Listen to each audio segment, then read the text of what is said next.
I've been hiking alone for almost 7 years now. I know the woods well enough to wander off the marked trails without hesitation. But that confidence is exactly what landed me in trouble. Last October, I drove up from Virginia to explore a remote section of Monongahela National Forest in West Virginia. The plan was simple: solitude, fresh air, and a break from the world. The weather was perfect mid-50s, overcast, no rain. Just quiet and calm. I hiked for 4 hours, enjoying the silence until I reached a gorge. It wasn't massive, but 30 to 40 feet of jagged rocks and a shallow creek at the bottom made it deadly if I slipped. Across it was a fallen oak, thick and angled, worn smooth by weather and maybe other hikers over the years. I paused, inspecting it carefully. My heart was racing, not from fear yet, just adrenaline. After a deep breath, I stepped onto the log. Slowly, carefully, I balanced. Every footfall deliberate. Midway, I froze, realizing I was completely exposed. One slip, one misstep, and I'd be crashing down to the rocky creek below. I reached the other side safely. The relief was instantaneous, and then came the sound: thunk, thunk, thunk. I turned. 10 feet from the tree, a man was standing. He was older, maybe in his 50s, wearing a tattered camo jacket and ripped jeans. His beard was thick and unkempt, his hair long and greasy in his hands. He held a full-sized axe, the kind you see in lumberjack movies. He swung at the log. "No," I yelled. "Stop." Eyed his cross. He didn't flinch. He swung again. The tree shifted slightly. My stomach dropped. It hit me. He wasn't swinging randomly. He was trying to strand me on the other side. Panic surged. I shouted insults, threats, anything to get a reaction. Finally, he looked up. Calm, almost bored, he said. "That's not my problem." My pulse raced. He stepped closer to the edge, axe in hand. His eyes were sunken, dark, almost unnatural. Then, slowly, he turned and walked back into the forest, leaving the log partially cracked. I couldn't trust it to cross back. I was trapped. I pulled out my phone. No signal. I had no choice but to follow the creek downstream, hoping for another crossing. I followed the creek for what felt like an eternity. Every step was cautious, every snap of a twig underfoot setting my nerves on edge. The gorge had widened, turning into a labyrinth of jagged rocks and steep walls. Sunlight filtered weakly through the trees, and shadows seemed to stretch longer than they should. My heart kept pounding, and I felt the first real waves of fear creeping in. After nearly an hour, I stumbled upon what looked like a small clearing. Relief hit me. Maybe there was another hiker, someone to help me find my way back. But the closer I got, the more wrong it felt. The campsite was unnatural. Symbols were carved into the trees surrounding the clearing, deep gouges forming patterns that made no sense. Scattered around were rusted tools, strips of fabric tied to branches, and what looked like animal bones arranged in strange, deliberate formations. A small fire pit sat in the center, though it hadn't been used recently. And then there was the smell. Not smoke from fire, but something heavier, metallic and coppery, like blood. I froze, trying to process it, when I started hearing footsteps behind me. Soft at first, then deliberate, stalking. I spun around. Nothing. I took a step forward, and the footsteps mirrored me. Every time I moved, they moved. Panic surged. I ducked behind a tree and strained to see. At first, it was just shadows. But then, a figure appeared. A man, filthy, disheveled, eyes glinting with something predatory. He held a long pipe in one hand and moved with a slow, deliberate menace. Another figure appeared, then another. I was being herded. Not chased yet, just pushed. Cornered. My stomach dropped. my legs shaking. I knew I had to move, but I couldn't risk running straight into them. I spotted a fallen log nearby, a small, precarious crossing over part of the creek without thinking.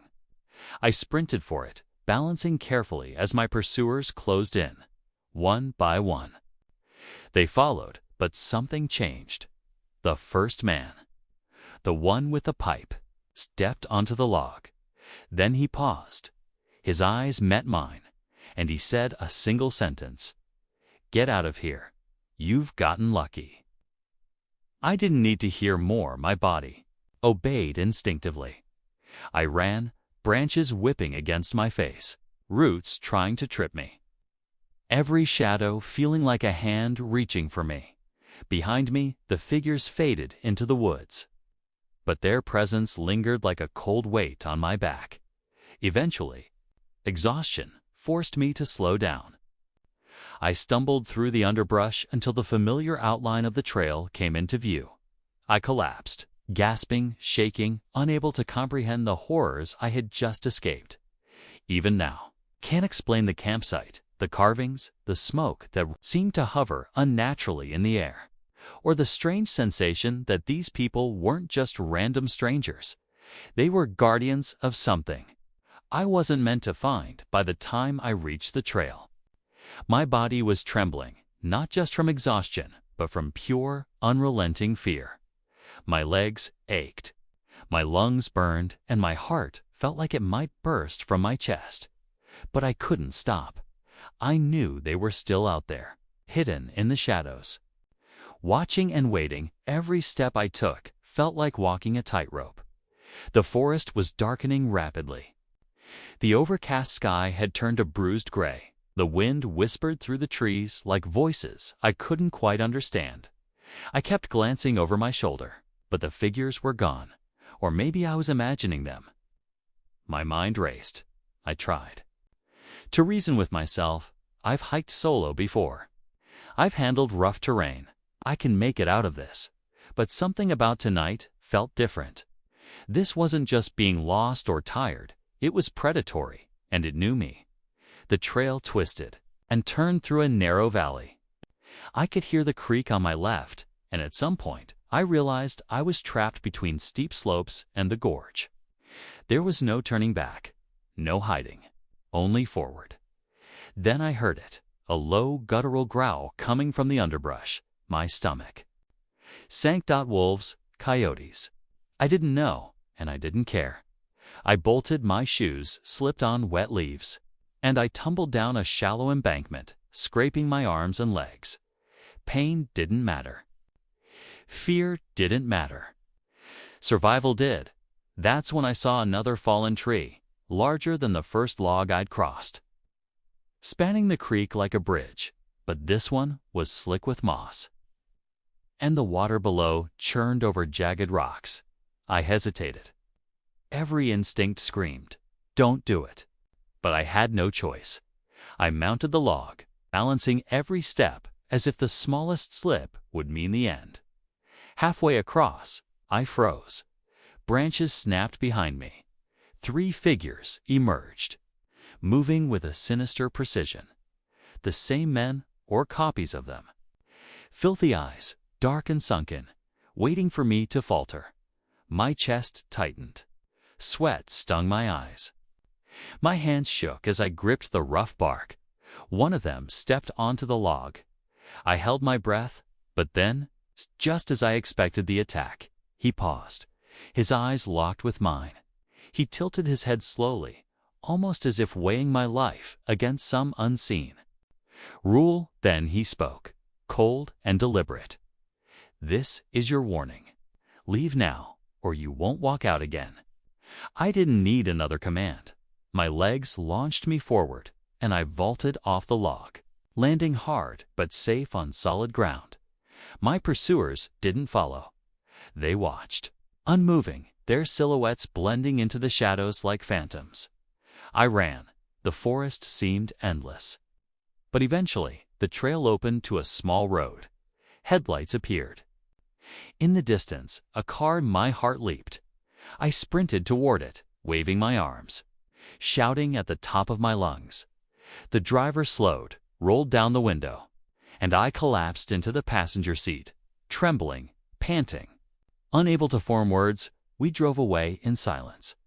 The forest receded in the rearview mirror, dark and silent, as if it had never been alive at all, even now.